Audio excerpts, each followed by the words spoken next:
नमस्कार दोस्तों, स्वागत है आप लोगों का रोशन स्टडी पॉइंट पे। और आज की वीडियो में हम पॉलिटिकल साइंस का 10वां चैप्टर समझने वाले हैं, जिसका नाम है विकास। तो ये हमारे राजनीतिक सिद्धांत वाली जो बुक है उसका 10वां चैप्टर है। और इस वीडियो में हम कुल मिला के 3 टॉपिक समझने वाले हैं, जो फर्स्ट पार्ट की वीडियो है। और इसमें हम 3 टॉपिक समझेंगे। सबसे पहला टॉपिक रहेगा हमारा विकास का अर्थ। आखिरकार हम विकास से समझते क्या है, विकास होता क्या है। उसके बाद हम बात करेंगे विकास के आधार पे हम दुनिया के जो देशों को बांटते हैं, विकसित और विकासशील देशों की क्या अवधारणा है। ठीक है, विकसित देश कौन से होते हैं, विकासशील देश कौन से होते हैं, उसको हम समझेंगे। उसके बाद हम बात करेंगे, जो तीसरा टॉपिक रहेगा वो है विकास के 2 मॉडल, जिसमें हम समाजवादी और पूंजीवादी जो विकास के मॉडल है उसको समझने वाले हैं। तो दोस्तों, वीडियो बहुत ज़्यादा मजेदार होने वाला है और वीडियो को एंड तक देखिए, ताकि हर एक टॉपिक आप आसानी से और सरल भाषा में आप समझ सके। इसके अलावा आप लोगों ने अगर चैनल को सब्सक्राइब नहीं किया तो सब्सक्राइब करके बेल आइकन को प्रेस कर दो, ताकि मेरे चैनल पे आने वाली सभी वीडियो का नोटिफिकेशन सबसे पहले आप तक पहुंचे। इसके अलावा यार, वीडियो को ज़्यादा से ज़्यादा शेयर कर दिया करो। आप लोगों के लिए इतना ज़्यादा मेहनत कर रहा हूँ, ठीक, इतनी सारी वीडियोस बनाता हूँ, रोज़ आप लोगों के लिए वीडियोस अपलोड करता हूँ, लेकिन आप लोग वीडियो को शेयर नहीं करते हो। तो यार, इस वीडियो को अपने दोस्तों के ग्रुप में डाल दो, अपने व्हाट्सएप स्टेटस पे लगा दो, अपने स्कूल के ग्रुप में डाल दो, जहाँ हो सके आप इस वीडियो को ज़्यादा से ज़्यादा शेयर कर दो। तो चलिए दोस्तों, अब हम अपने टॉपिक को समझना स्टार्ट करते हैं। दोस्तों, अब सबसे पहले हम समझते हैं विकास होता क्या है, विकास से हम क्या समझते हैं। तो देखिए दोस्तों, अगर सरल भाषा में मैं बता दूं आप लोगों को, तो विकास का मतलब है उन्नति, प्रगति और कल्याण। अब देखिए दोस्तों, ये उन्नति प्रगति होगी कैसे। तो उन्नति प्रगति और लोगों का कल्याण कैसे होगा, अगर देश की, किसी भी देश की परिवहन व्यवस्था अच्छी होगी, अच्छी शिक्षा व्यवस्था होगी, अच्छी स्वास्थ्य व्यवस्था होगी, लोगों को मतलब जितने भी स्वास्थ्य सुविधाएं आसानी से मिल जाए, है ना, रोजगार के साधन आसानी से मिल जाएंगे, उद्योग धंधे ज़्यादा मात्रा में होंगे, तो रोजगार जाहिर सी बात है मिलेगा ही मिलेगा। तो इन सभी चीज़ों से क्या होगा, एक देश उन्नति प्रगति करेगा और लोगों का कल्याण होगा। तो इसी को हम क्या कहते हैं, विकास कहते हैं। दोस्तों, इसके अलावा आपको ये भी समझ लेना चाहिए कि जो विकास है वो सभी के लिए विकास नहीं होता है। ठीक, विकास की जितनी भी परियोजनाएं चलाई जाती है, बहुत सारी ऐसी परियोजनाएं चलाई जाती है जो सही मायने में सबके लिए विकास नहीं है। जैसे इसको हम एक उदाहरण के माध्यम से समझ सकते हैं, और आपके सिलेबस में ये है भी, एग्जाम में यहाँ से आपके क्वेश्चन आ सकते हैं।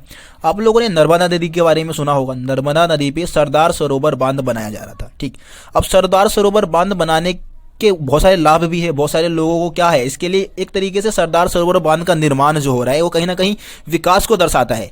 लेकिन दूसरे व्यक्ति के लिए ये विनाश भी है। जैसे कि मान लो सरदार सरोवर बांध का निर्माण हो रहा है, तो इससे बहुत सारे लोगों को लाभ मिलेगा, जैसे कि सिंचाई के साधन मिल सकते हैं, इसके अलावा पीने के लिए पानी की व्यवस्था हो सकती है, बिजली का निर्माण हो सकता है, बिजली हम उत्पन्न कर सकते हैं। तो ये कहीं ना कहीं क्या है, विकास में एक तरीके से फायदा पहुंचाएगा हमें। लेकिन दूसरी तरफ आप सोचिए कि जब डैम बनाया जाएगा, वो बांध जब बनाया जाएगा, तो उस बांध की वजह से क्या होगा, बहुत सारे गांव डूब जाएंगे, उसमें बहुत सारे लोगों को विस्थापन का सामना करना पड़ेगा, बहुत सारे लोग बेरोजगार हो जाएंगे, बहुत सारे लोग उस बांध के कारण भूखमरी के शिकार हो जाएंगे, है कि नहीं।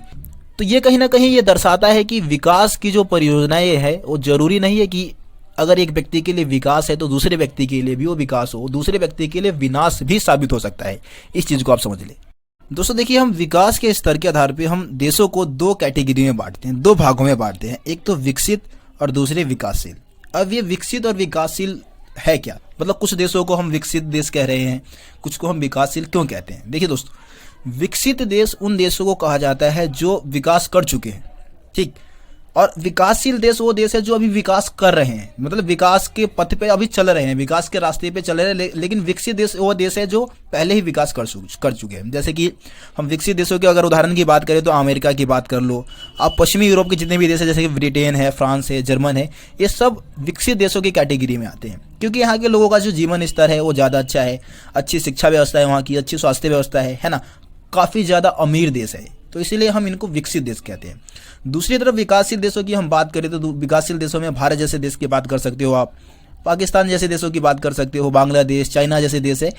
ठीक है, तो ये सब क्या है, विकासशील देश है जो कि विकास कर रहे हैं। ठीक, यहाँ पे अभी उतनी अच्छी जीवन का जो स्तर है उतना अच्छा नहीं है, अच्छी शिक्षा व्यवस्था नहीं है, स्वास्थ्य व्यवस्था जो है उतनी अच्छी नहीं है। इसके अलावा अभी उतने ज़्यादा अमीर देश नहीं है, इसीलिए इन सभी देशों को किस कैटेगरी में रखा जाता है, विकासशील देशों की कैटेगरी में रखा जाता है। तो दोस्तों, मैं उम्मीद करता हूँ आप लोगों को विकसित और विकासशील देशों में अंतर समझ में आ गया होगा।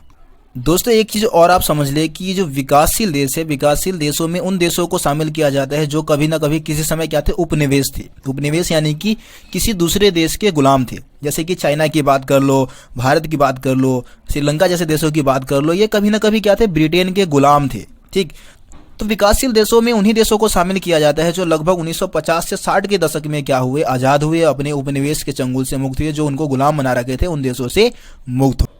दोस्तों, अब हम विकास के दो मॉडल को समझते हैं। विकास के दो मॉडल की अगर हम बात करें तो उसमें हम पूंजीवादी मॉडल की बात करने वाले हैं, जिसको उदारवादी मॉडल भी कहा जाता है, और दूसरा है समाजवादी मॉडल, जिसको साम्यवादी मॉडल भी कहा जाता है। तो देखिए दोस्तों, पूंजीवादी मॉडल होता क्या है विकास का। इसमें क्या होता है कि उत्पादन के जितने भी साधन है उस पे किसी निजी व्यक्ति का अधिकार होगा। मतलब प्राइवेट सेक्टर में ज़्यादातर चीज़ें जो होंगी वो प्राइवेट सेक्टर में होंगी, और क्या उत्पादन करना है, कैसे उत्पादन करना है, मतलब चीज़ें किसके लिए बनानी है, ये सभी फैसले निजी व्यक्ति के द्वारा लिए जाते हैं। सरकार का इस अर्थव्यवस्था में, मतलब पूंजीवादी अर्थव्यवस्था में क्या होता है कि जो सरकार का नियंत्रण है ना, वो अर्थव्यवस्था में बिल्कुल नहीं होता है। और ऐसे देशों की जो अर्थव्यवस्था होती है वो एक तरीके से बाजार मूलक अर्थव्यवस्था होती है, ठीक, या इसको हम मुक्त अर्थव्यवस्था कहते हैं, क्योंकि यहाँ पे इस अर्थव्यवस्था में सरकार का नियंत्रण नहीं होता है।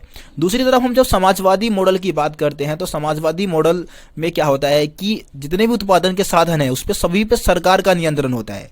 क्या बनाना है, किसके लिए बनाना है, कैसे बनाना है, ये सारे फैसले किसके द्वारा लिए जाते हैं, सरकार के द्वारा लिए जाते हैं। सारी सुविधाएं जो है वो सरकार लोगों को उपलब्ध कराती है, और सरकार का मेन पर्पस होता है सामाजिक कल्याण को बढ़ावा देना।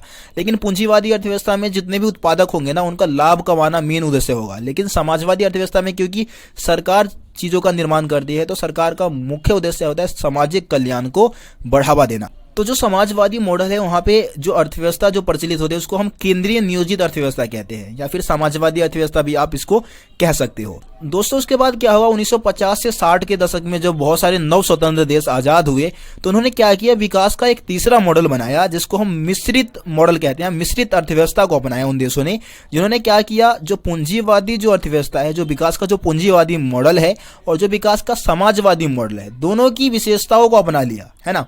मतलब उन्होंने क्या किया, एक तरीके से जो अर्थव्यवस्था है उसमें निजी लोग है, निजी कंपनियां है, उनको भी हस्तक्षेप करने का अधिकार दिया गया।